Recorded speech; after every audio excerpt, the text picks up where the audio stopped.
табысыңнан екінші табысқа өту үшін алдымен миыңдағы сенімді, мен таңертеңнен бері қақсап жатқан ми, рух, сенімді өзгерту үшін төрт нәрсе керек.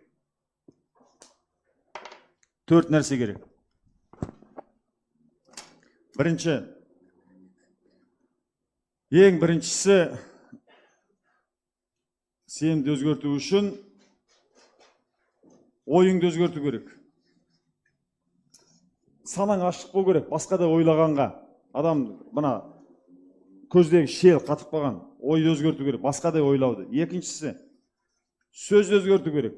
Болмайды, істелмейді, жоқ, анау деген сөзді мүлде тастау керек. Адам ойлаған кезде, мен бағана КЖС неге кіргіздім?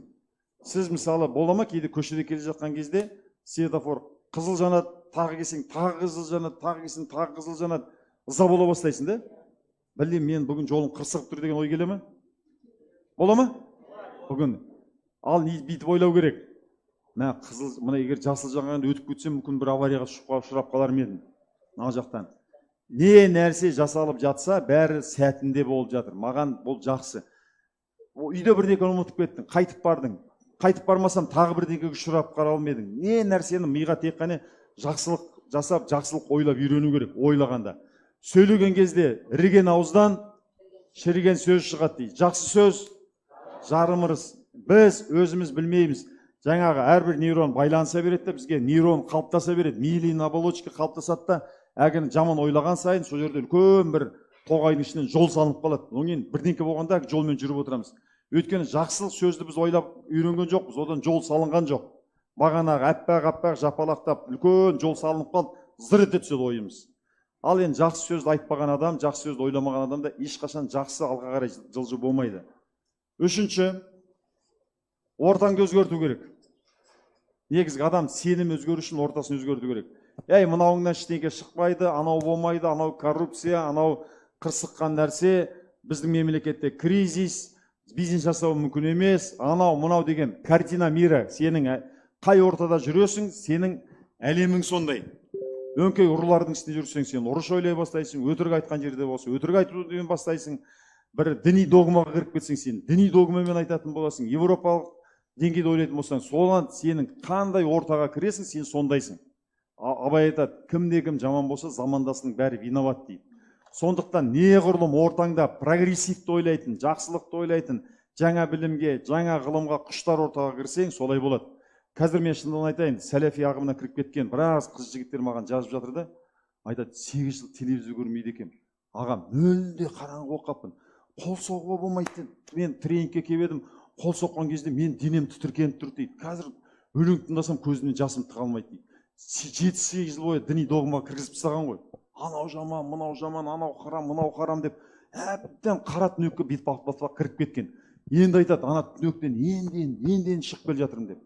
Даже біздің өкілдеріміздің арасында, вроде бизнеске еткен қараңғылыққа осыдан 1000 жылға ғасырға лақтырып тастағанда әгілер, күнде ананы айтып, қорқытып, анау дұрыс емес, мынау дұрыс емес, не физика, бүкіл мектепте алған білімінің бәрін миынан шайып жүрген кезде, ана догманы кіргізіп тастаған.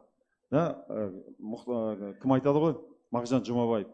Басқа жұрт аспан көкке асып жатыр, кілітін өнер білім ашып жатыр.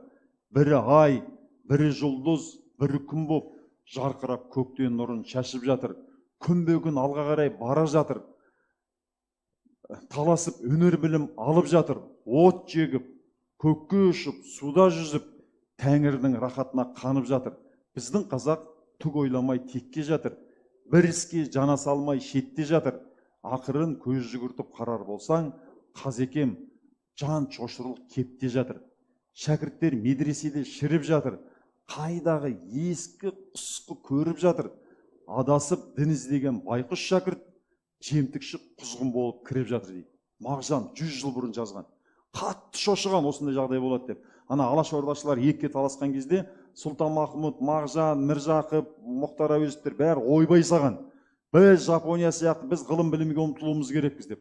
Қазір сол заман қайтадан келіп жатыр да. Орта. Сондай ортаға кетсең бітті, санаң жабылады. Ештеңкені мойындамайсың. Тартылыс заңын ештеңкені мойындамайсың. Біреу теріс айтса өлтіру керек. Кешегі ана жер айналып дегенде ана діни адамдар өртеді ғой, өлтіру керек, өртеу керек, жару керек, тек қана сондай немене кірдің, бітті шаруаң деген сөз. Біз сол Ауғанстан, Сирияның деңгейіне кеттің деген сөз. Сондықтан орта болады, ертең ғылым, білім, ғылым, білім, ғылым, білім. Абайды айтқан, шәкірімді айтқан, өнерсіз, білімсіз болады ақыл тұл дейді. Ғылымсыз, өнерсіз, ғылымсыз, міне жазылып тұр да. Міне білімсіз, өнерсіз, білім, өнер, ғылым. Қазірде соның арқасында жердің астынан газды шығарып жатырмыз, соның арқасында өткен бұрын ғасырда соқыршектен өліп қалатын, адам сойғызбайтын да. Ешқандай діниде, бір не ислам, не христиан діні, адам өлген адам сою деген 10 адамды өлтіретін да. Қазір сол өлген адамды сою арқылы, игерген арқылы қазір кез келген операцияны жасайды. Кез келген адам, бұрын соқыршектен өлетінбіз. Қазір көптеген аурулардан емдеп жазып аламыз. Қайда барып емделеміз? Европа, Израиль, Германия, Қытай. Қай жердің техникасын аламыз? Самолетіміз, телефонымыз, мәшинеміз, киіміміз түгел батысқа қарап отырмыз. Онымен оларды еще қарғаймыз. Сондықтан ортаңда ғылым білімге ұмтылған адам болу керек. Төртінші, тәжірибе. Футболға барып бір тепкеннен гол болмайды. Бір рет штангыда көтергеннен бұлшық етің өсіп кетпейді. Екі рет how are you, I love you дегеннен ағылшынша сөйлеп кетпейсің да. Тәжірибе. Бір рет, екі рет, 10 рет, 7 рет жасағаннан кейін бірден нәтиже бола бастайды. 8-ші рет нәтиже бола бастайды. Тәжірибе. Сондықтан енді сізге біреу бірдеңке айтатын болса, өзіңіздің миыңыз хайуани бірдеңке айтатын болса, айтыңыз. Бұл факт па, жоқ сенім ба? Факт болса сен дәлелде. Міне факт деген мынау алдық, жаздық, қара екен, факт. Мысалы, сабын, айтады, сабын неменемен жасалынбайды машинамен. Факт па? Факт емес, сенім. Инстаграмда сатылмайды, сенім. Басқада немене кез келген нәрсені көбінесе біз көз келген сенімді, ойлаған ойымызды факт деп қабылдаймыз. Факт емес. Факт деген, мына шай құйылып тұр, факт. Мына мен қолымда тұрмын, факт. Микрофон тұр, факт. Кез келген нәрсе айтады. Менің әкем бірдеңке болса айтатын. Дәлелің бар ма? Көрсетші. Дәлелде. Факт. Ғылым тек қана фактқа сенеді. Сондықтан факт кез келген уақытта енді айтаңыз. Факт па, сенім ба?